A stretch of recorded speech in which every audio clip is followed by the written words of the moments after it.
আসসালামু আলাইকুম। মেসেজ 26 সিকিউতে 10 তোলার সবচেয়ে সহজ এবং প্র্যাকটিক্যাল পদ্ধতিটা আজকে বলে দিব ভাইয়া। এই ভিডিওটা যদি তুমি সম্পূর্ণ দেখতে পারো তাহলে সিকিউ নিয়ে বিন্দু মাত্র কোনো কোশ্চেন থাকবে না তোমার। তাহলে চলো শুরু করা যাক। প্রথমত তোমার ক লেখার নিয়মটা আমরা একটু বোঝার চেষ্টা করব। এক বাক্যে উত্তরটা দিতে হবে এবং 1 মিনিটের মধ্যে উত্তরটা দিতে হবে, অর্থাৎ টু দ্য পয়েন্ট লিখবে। প্রশ্ন তোমার থেকে যেটা চাইছে তুমি সরাসরি সেই আনসারটা দিয়ে দাও। হয়তোবা তোমার থেকে জানতে চাচ্ছে যে শুভ গল্পের লেখককে, শুভ গল্পের লেখক হচ্ছে রবীন্দ্রনাথ ঠাকুর। তোমাকে যেটা জানতে চাবে টু দ্য পয়েন্ট আনসার দিবে। 1 নং প্রশ্নের উত্তর, তারপর লিখবে ক উত্তর। তাই এখান থেকে শুরু করবে এবং এক বাক্য যেখানে শেষ হয় তুমি এখানে শেষ করতে পারো, মানে যেমন যেখানে শেষ হয় এইভাবে যদি তুমি দিতে পারো তাহলে নিশ্চিত তুমি 1 নাম্বার পাবে। তারপর হচ্ছে খ নাম্বারটা যেভাবে আনসার করবে। খ লেখার নিয়মটা তোমাকে একটু ভালোভাবে বুঝতে হবে। খ লেখাটা তুমি মূলত 2 প্যারায় লিখতে পারো। 2 প্যারায় কিভাবে লিখবে? প্রথম প্যারাটা তুমি এক বাক্যে টু দ্য পয়েন্ট আনসার করবে, মানে ক এর মতো। ভাইয়া পাশে কিন্তু দেখাই দিছি কিভাবে লিখতে হবে। তার মানে তুমি কটা লেখার পরে এখানে 1 আঙ্গুল অথবা 2 আঙ্গুলের মতো ফাঁক রাখবে। 2 আঙ্গুল ফাঁক রেখে ক্ষয়ের প্রথম প্যারাটা শুরু করবে। ক্ষয়ের প্রথম প্যারাটা এখানে তুমি হচ্ছে টু দ্য পয়েন্ট আনসার করে দিবে।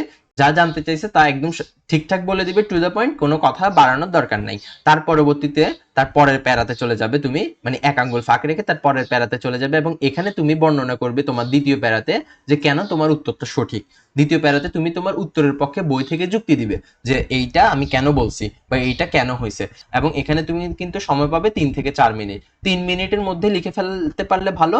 এবং এটা কি, ক এবং খ 1 পেজের মধ্যে হবে। ফার্স্ট পেজের মধ্যে তোমাকে শেষ করতে হবে, ফার্স্ট পেজ। ঠিক আছে? ক জন্য 1 বাক্য এবং খ এর জন্য তুমি 2 প্যারা ব্যবহার করতে পারো। প্রথম প্যারাটার মধ্যে জাস্ট একটা বাক্য দিলেই হবে এবং দ্বিতীয় প্যারাটাই 2 থেকে 3টা বা 4টা বাক্য ব্যবহার করতে পারো তুমি। এবং প্রথম পেজের মধ্যে তোমার আনসারটা তুমি র‍্যাপ আপ করে ফেলবে, তাহলে তুমি 2-2 পাবা ইনশাল্লাহ। এর পরবর্তীতে ঘটা কিভাবে লিখবো ভাইয়া? ঘটা উত্তর করার জন্য তোমাকে 3 প্যারা ব্যবহার করা উত্তম। এবং 3 প্যারায় যদি তুমি সুন্দরভাবে আনসারটা দিতে পারো ইনশাল্লাহ তুমি 3-3 পাবা এখানের মধ্যে। এবং এই 3 প্যারার মধ্যে প্রথম প্যারাটা সেম এক বাক্যে লিখবে এবং হচ্ছে কি টু দ্য পয়েন্ট আনসার করবে। তার মানে যা জানতে চাইছে, যাতে টিচার এটা দেখলে বুঝে যায় যে তুমি উত্তরটা জানো আসলে। ঠিক আছে? তার পরবর্তীতে হচ্ছে যে দ্বিতীয় প্যারাটায় তুমি কি করবে? দ্বিতীয় প্যারাটায় তুমি উত্তরের মিল বই থেকে বের করবে। তার মানে তোমাকে হয়তো বা জিজ্ঞেস করছিল উদ্দীপকে কার চারিত্রিক সাদৃশ্য দেখা গেল, তুমি হচ্ছে এখান থেকে লিখবে নিমগাছ গল্পের মধ্যে উদ্দীপকের চরিত্রের সাথে এই সাদৃশ্য দেখতে পাই। এবং কেন দেখতে পাই মানে হচ্ছে তুমি মূলত বই থেকে যে জিনিসটা তুমি পাবে, এই কোশ্চেনের উত্তরটা যেটা আছে এই উত্তরটার সাথে তুমি বইয়ে কি পড়ছো এবং বই কেন মিলছে, যার চরিত্র সাদৃশ্য বই সাদৃশ্য এগুলো কেন মিলছে এগুলো তুমি এখানে বর্ণনা করবা বই থেকে, মানে বইয়ে তুমি কি পড়ছো। কথা বুঝে গেছে? এই যে এতটুকু পর্যন্ত হয়তো বা তুমি বই পর্যন্ত বর্ণনা করলে, তারপরে হচ্ছে তুমি এবার আসবে উদ্দীপকে। এই যে এটা হচ্ছে দ্বিতীয় প্যারাটা, দ্বিতীয় প্যারাটা কোথা থেকে লিখবে? বই থেকে লিখবে। এবং তৃতীয় প্যারাটা তুমি কোথায় লিখবে? উদ্দীপক থেকে লিখবে। তো এই যে ভাইয়া লিখে দিচ্ছি, তৃতীয় প্যারাটা হচ্ছে উদ্দীপকের সাথে মিল রেখে লিখবে। প্রথম প্যারাটা তুমি উত্তরটা দিয়ে ফেলছো, টু দ্য পয়েন্ট উত্তর। দ্বিতীয় প্যারাতে তুমি ব্যাখ্যা করছো কেন তুমি উত্তরটা দিছো বই থেকে। এবং তৃতীয় প্যারাতে তুমি বলবে যে বই এবং উদ্দীপকের সাথে কি মিল আছে। যেমন বইয়ের সাথে এবং উদ্দীপকের সাথে ধরো যে চারিত্রিক বৈশিষ্ট্যটা মিললো অথবা হচ্ছে অবহেলিত অবস্থানটা মিললো, এই ধরনের জিনিসপাতিগুলো যেহেতু মিলে গেল তার জন্য তুমি বলতে পারো যে উদ্দীপকের সাথে এই মিলটা দেখা যায় বা এই সাদৃশ্যটা দেখা যায়। এভাবে যদি তুমি ভালোভাবে উপস্থাপন করতে পারো এবং সেটা কত 1.5 থেকে 2 পেজ লিখতে পারো। 2 পেজ প্রেফার করি না, তুমি 1.5 পেজ এতটুক যাও। কথা বুঝে গেছে? যে তৃতীয় প্যারা যেটা আছে তৃতীয় প্যারাটা তুমি এতটুক পর্যন্ত যাও এবং এতটুক গেলে ইনশাল্লাহ তুমি ভালো আনসার দিতে পারবে এবং এখানের মধ্যে তুমি 3-3 এনশিওর করতে পারবে। এটার জন্য তুমি ব্যবহার করতে পারো 6 থেকে 7 মিনিট এবং 6 থেকে 7 মিনিট ব্যবহার করলে ইনশাল্লাহ ভালোভাবে এইটা লেখা সম্ভব। আশা করি গ নিয়ে আর কোনো কোশ্চেন নেই। এবার ঘ নিয়ে আমরা একটু বোঝার চেষ্টা করব। ঘটা মূলত 4 প্যারায় উত্তর দিতে পারতে হবে এবং হচ্ছে প্রথম প্যারায় তুমি এক বাক্যে তোমার টু দা পয়েন্ট আনসারটা দিবে। দ্বিতীয় প্যারায় তুমি সেম বইয়ের সাথে মিল রেখে তোমার যে কথাটা জানতে চাইছে সেটা দিবে। এখানে অনেক সময় যে জিজ্ঞেস করে মতামত দাও, যথার্থতা ব্যাখ্যা করো, এই ধরনের কোশ্চেনগুলো আসে, তখন তুমি বই থেকে দ্বিতীয় প্যারাটা লেখার চেষ্টা করবে। দ্বিতীয় প্যারাটা কোথা থেকে হবে? বই থেকে হবে।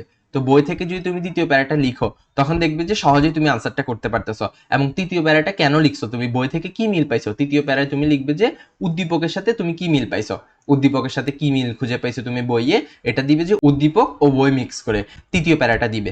তারপরে তুমি এখানে চলে যাবে, শেষ হয়ে যাবে এখানে, তুমি চতুর্থ প্যারায় চলে যাবে এবং চতুর্থ প্যারাটা কি করবে ভাইয়া? তোমার মতামত এবং যুক্তি দিবে।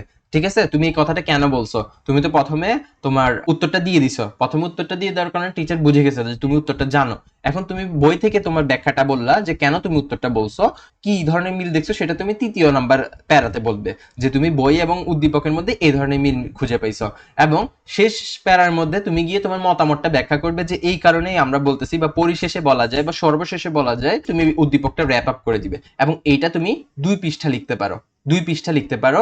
এখানে তুমি 8 থেকে 9 মিনিট ব্যবহার করতে পারো। এবং এটা যদি তুমি ভালোভাবে লিখতে পারো তাহলে হচ্ছে যে তুমি 4-এ 4 নাম্বার এনশিওর করতে পারবে। এটা 4-এ 4 নাম্বার তুমি এনশিওর করতে পারবে। প্রথম লাইনটা তুমি শব্দ চয়ন একটু ভালোভাবে করার চেষ্টা করবে। তাহলে কনক্লুশনে কি বলা যায় ভাইয়া? কনক্লুশনে বলা যায় যে তুমি 1 নাম্বার কোশ্চেনের উত্তরটা জাস্ট 1 বাক্যে দিয়ে দিবে, টু দা পয়েন্ট, এবং হচ্ছে সুন্দর করে দেওয়ার চেষ্টা করবে।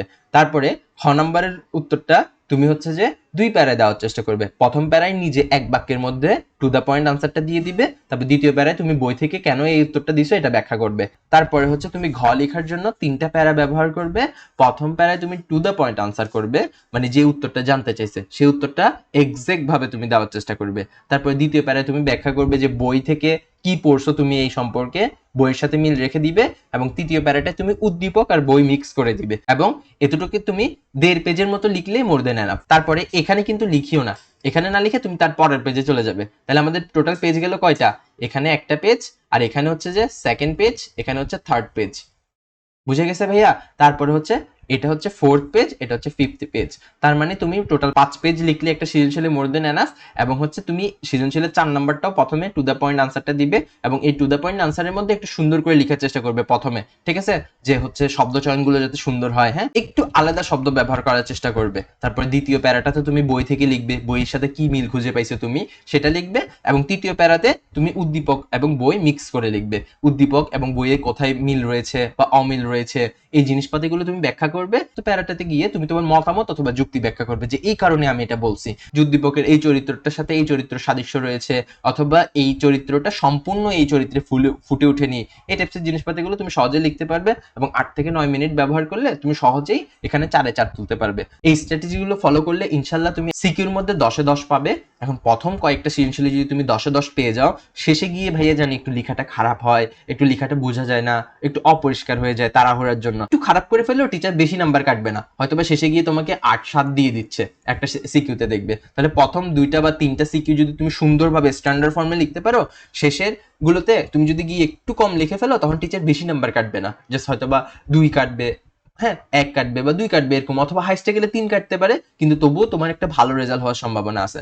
তাহলে ভাইয়া তুমি টোটাল একটা সৃজনশীল 5 পেজে আনসার করার চেষ্টা করবে।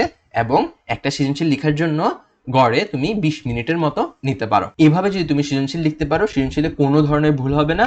এবং তুমি 50-এ 50 মার্কসে এনশিওর করতে পারো যদি তুমি ভালোভাবে লিখে দিয়ে আসতে পারো। তোমাদের জন্য অনেক দোয়া এবং শুভকামনা রইলো, তোমরা যাতে ভালো একটা এক্সাম দিতে পারো।